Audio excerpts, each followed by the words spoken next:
It's one of the times during the year where I feel like a park bench during the winter, cold and utterly pointless. Partly influenced by the season, nothing seems exciting anymore. It's all the same, like watching a movie for the 365th time. I'm not the cool artsy girl that makes cool artsy things now. I'm the burnt out girl that stares at the page of a new video idea in my notebook, guilty of thinking that writing a title is enough progress for a week. I always look at that notebook as a reminder to jumpstart something remotely crafty, but just thinking about it overwhelms me, so I leave it there and look at it like a piece of decor it's come to be. Instead, I distract myself, scrolling through TikTok, watching K-dramas in bed, reading books on end. Till my brain is overstimulated with media-driven content, I come to the realization of the lack of a love life I have, until my eyes cross that I can't even see the page. But then came the granny square top. Specifically, the crochet daisy granny square with pearl accents top. Inspired by a picture courtesy of the only cool social media left, consisting of a top worn by a character named Carolina in a show I never watched originally from Forever 21, I suddenly had to have it. No, I suddenly had to make it. And thus, I had to satisfy this familiar urge I hadn't had in so long, to do something, to make something. So I began my main character journey of the crochet granny square top. My call to adventure began with making the individual daisy granny squares. I chose blue, green, red, yellow, and pink as the colors with white as a border, alternating the colors in each square as I made them. In my granny square, I started with a magic circle by wrapping the yarn around my 2 fingers, creating an X like so, and then with my crochet hook going underneath the bottom string and pulling out the top string like so.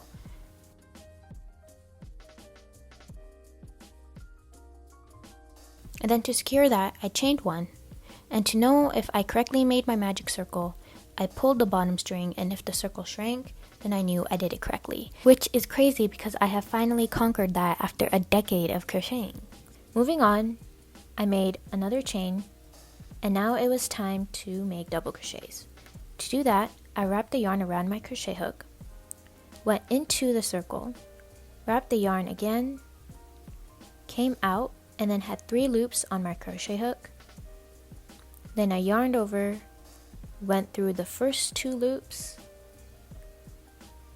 and yarned over and went through the last 2 loops, completing my first double crochet. From there, I completed another 7 to create a total of 8 double crochets. Then I went into that second chain I made in the beginning of the row and made a slip stitch by yarning over, coming out, and slipping the 2 loops together, securing the entire first row. With that first row complete, I cut the yarn, and to secure it, I made a chain but pulled all the yarn through, creating a knot. Going on to the second row, I took my next color, which was red, and made a slip knot by creating a loop, bringing the long strand underneath the loop and pulling it through like so, and adjusting it by pulling the long strand. And then I connected that to the first row by slip stitching it into any one of the stitches.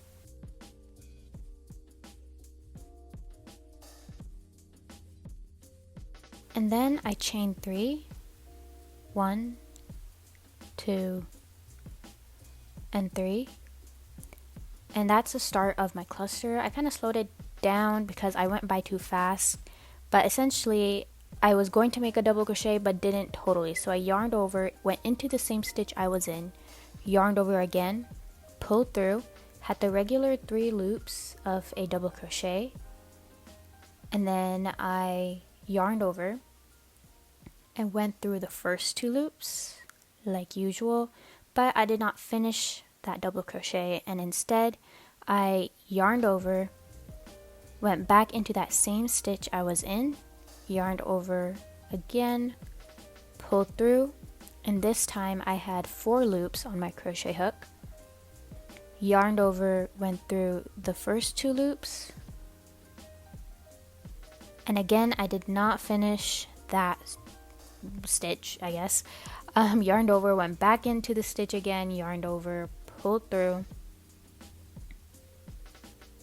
and then yarned over and went through the first 2 loops, And then with those 4 loops on my crochet hook, I yarned over and went through all of them. And that completes the first cluster. Moving on to the next cluster, back on normal speed because I actually sewed down, I chained 1, and in the next stitch, so right after that stitch that I was in, I yarned over, went into the stitch, yarned over, pulled through, again had the usual 3 loops, but yarned over and only went through the first 2, and then yarned over into the stitch, yarned over, pulled through, into the first 2, and then yarned over, did the same thing, and one last time. So this time I did it one more time than the first cluster because this one does not have that chain 3 space acting as the mock double crochet.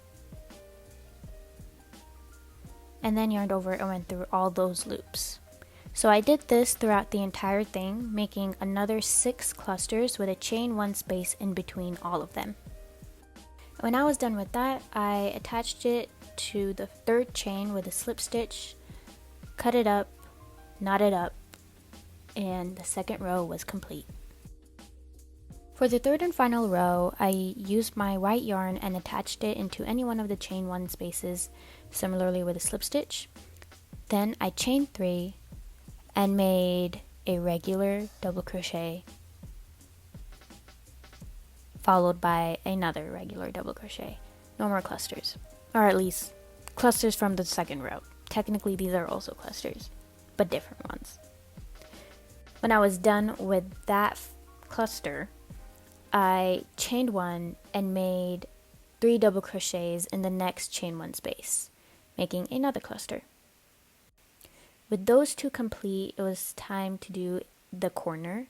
So I chained 1 and made another 3 regular double crochets. When that was done, to make that corner look, I chained 2 and crocheted another 3 into that same chain 1 space. That completed the corner, and I essentially did that throughout the entire round or row.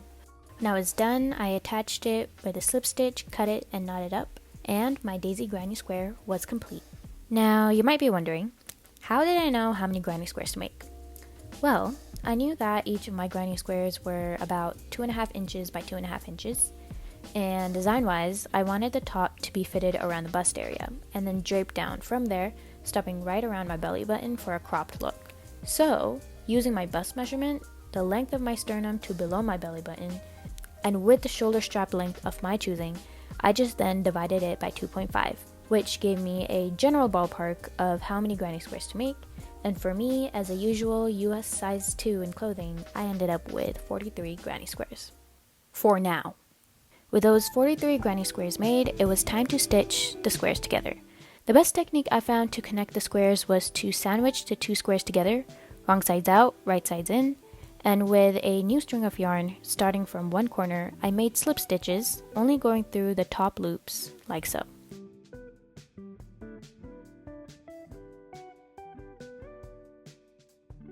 This leaves a ridge looking thing on the wrong side and a neat line on the right side. So continuing this, I began by creating 3 rows of granny squares that were 11 squares long, and another 2 separate pieces 5 squares long as the straps. I then attached these pieces together using the same slip stitch technique. But math can only get you so far, so I ended up adding another column of 3 squares to the body of the top. I then painstakingly weaved in the straight ends and connected both ends of the piece with the slip stitch technique to close it up. The only thing left to stitch were the straps, for which the math was also, who would have thunk, wrong, so I added 1 more square to each strap and stitched them on the front and back of the top body. At this point, I was technically done. I could have been done, but as an unfortunate perfectionist who thrives on validation and any opportunity to add pearls to her outfit, I had to add pearls as a finishing touch to the top.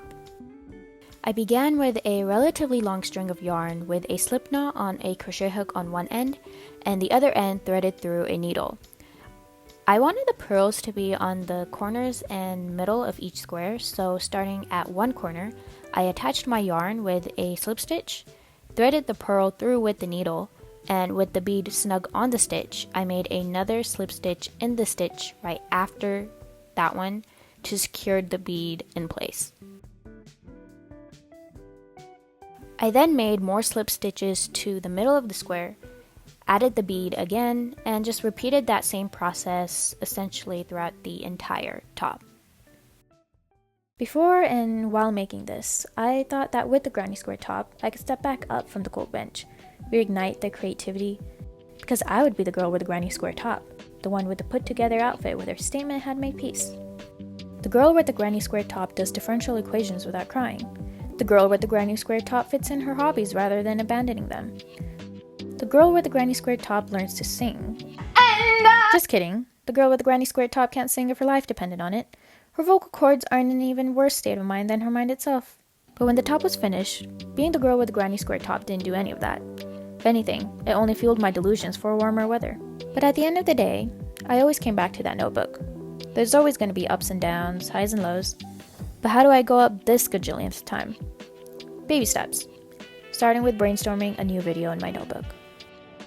But this time, with my granny square top.